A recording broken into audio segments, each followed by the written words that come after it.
Hey, what's up everyone, and welcome to my review for Poltergeist, the 2015 remake. Came out a couple weeks ago, has a scary clown, has the girl that gets sucked into TV, has a bunch of ghouls, it's built on an Indian burial ground, I got all that stuff. So before I actually start, let me say this is obviously a very late review. It came out like, end of May. It's already, well, I guess it's not that late, but whatever. The movie came out a couple weeks ago, that's the important part. And I missed it, okay? I missed the time when I should have did a review. I'm so sorry about that, but I've been very, very busy. So I actually want to play catch-up with some movie reviews. So this is going to be the first one. They might be short, they might be long, I'm not sure.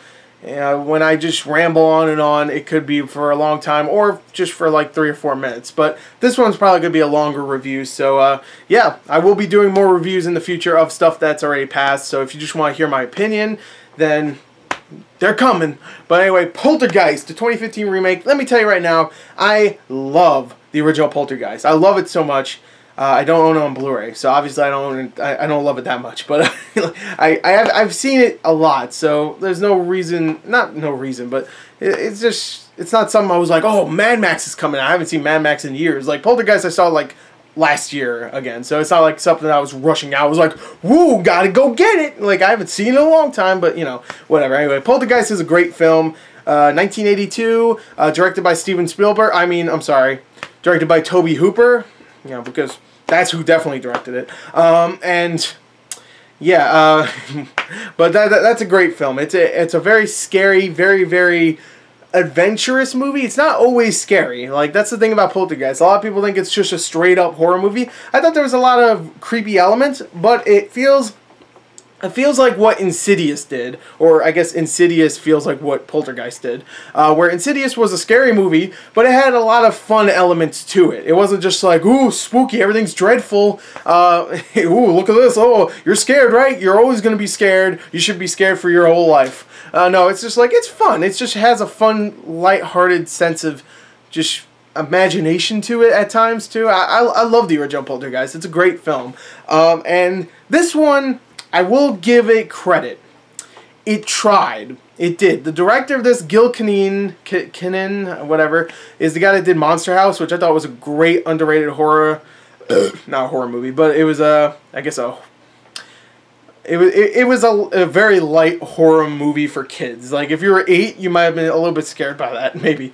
But it was a really inventive, gothic-looking movie. It was very dark, had pretty good animation for the most part. It was lower budgeted, but it was good. And I just thought it was a very, very clever film, and pretty creepy in a Tim Burton way, even though it wasn't directed by Tim Burton. I think he produced it, but he definitely didn't direct it. Gil Kinnan did. And I was looking forward to this because I thought if anybody could do a decent, fun, haunted house movie, the guy that did Monster House, a pretty damn good movie, I think he could do it. Maybe there would have been better choices, sure, but he's not a bad choice. That was kind of inspired of a choice, but yeah, and I really liked the trailers for this movie leading up to it. It was PG-13, which is fine. The original was PG, even though I had the face-ripping scene, which would definitely not be PG-13 now.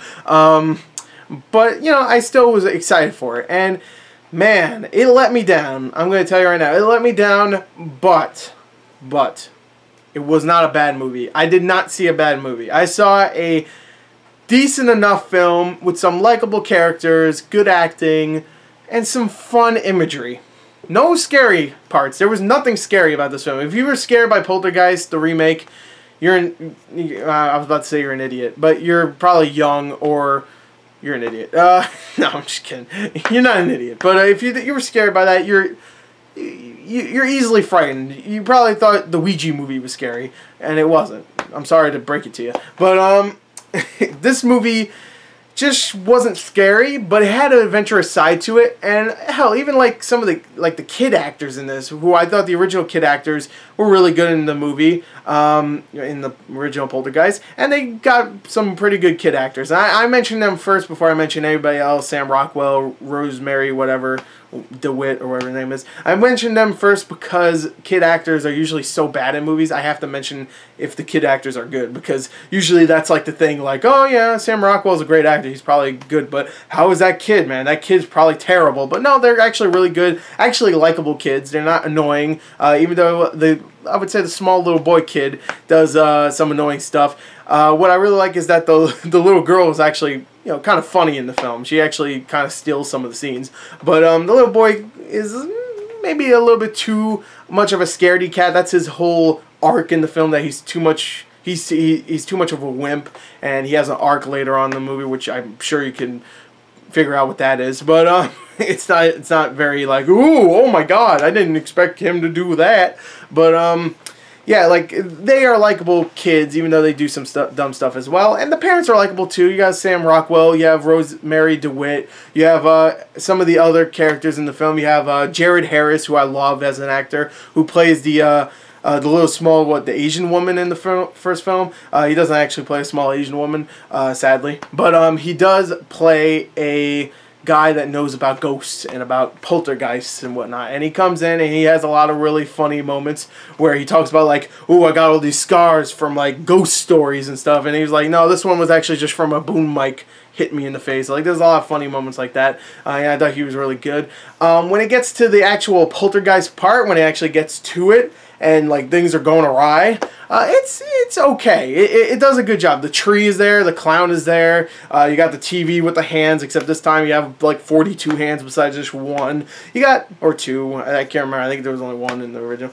But you have all that stuff. You even have the part where they go into the ghost world, even though it looks like it was made with maybe $4, like, because the CG, luckily they keep it all dark, but the CG is pretty terrible when they go into the ghost world, I guess you could say, to pull out Madison in this film. I can't remember what her name is in the original, but I saw it like a year ago, but don't remember. But like, even that stuff, like, it was fun, even though the CG was bad. It was still fun. At least they tried, you know. I guess they had a very small budget to do it. They wanted to keep it with the Insidious style budgets where they have just like dark rooms and stuff. That's the ghost world. It's just a dark room with some stuff that goes woo, or someone goes and they go by the camera, and then the character goes, what? Huh? What?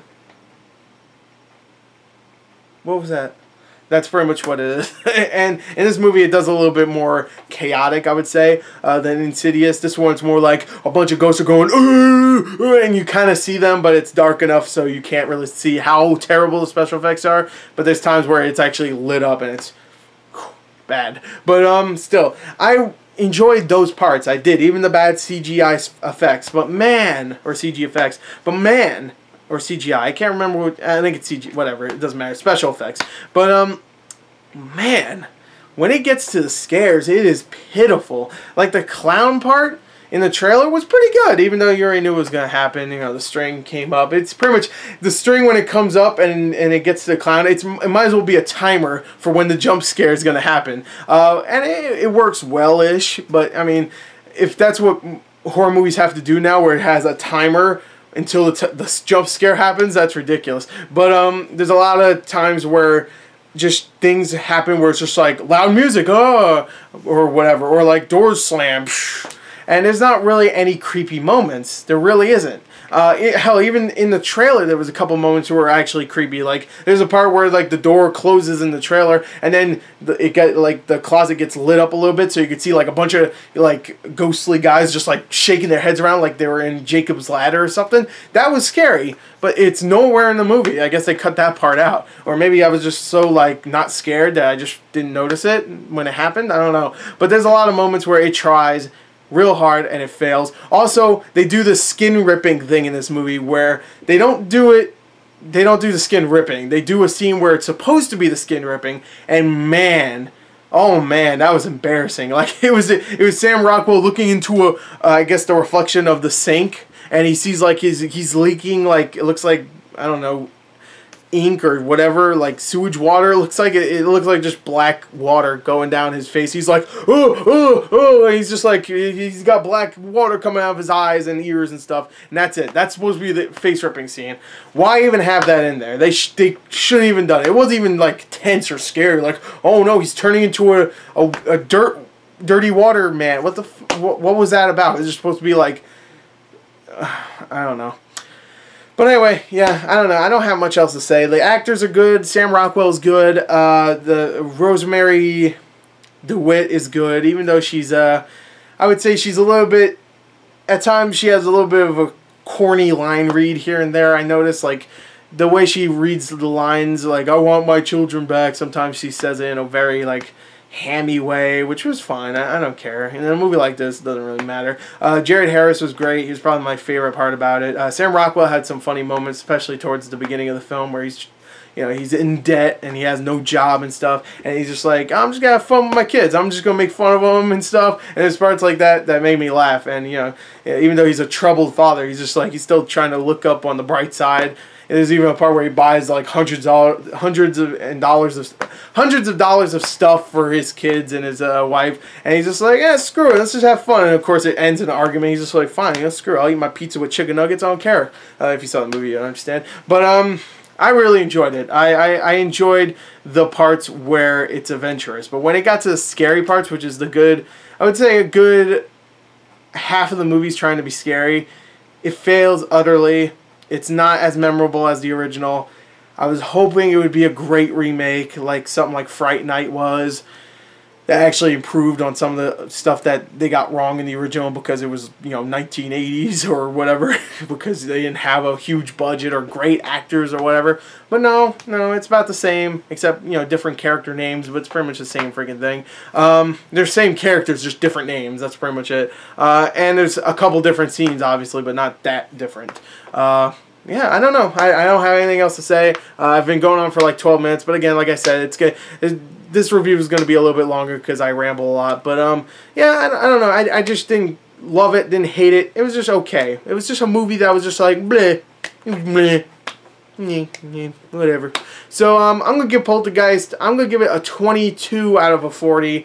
I liked parts of it, especially the Jared Harris parts where he's there and he's just being kind of goofy-ish. Like, I like Jared Harris when he's comedic, and there's not too many movies where he is, but I really like him. And I like him in horror movies. Like, I saw him in that movie no one remembers. I forgot what it was called. The horror movie that came out last year, look it up, with Jared Harris. And I thought he was great in that film. So, yeah, hopefully we get more movies with him in horror movies. He's been in a few now, and I think isn't he in American Horror Story, or is that Mad Men? I'm thinking of Mad Men, I think. I don't know why those two got stuck in my mind. I don't know why they have nothing to do with each other. But yeah, there you go. That's my review for Poltergeist. I hope you enjoyed it, and until next time, thank you, and goodbye.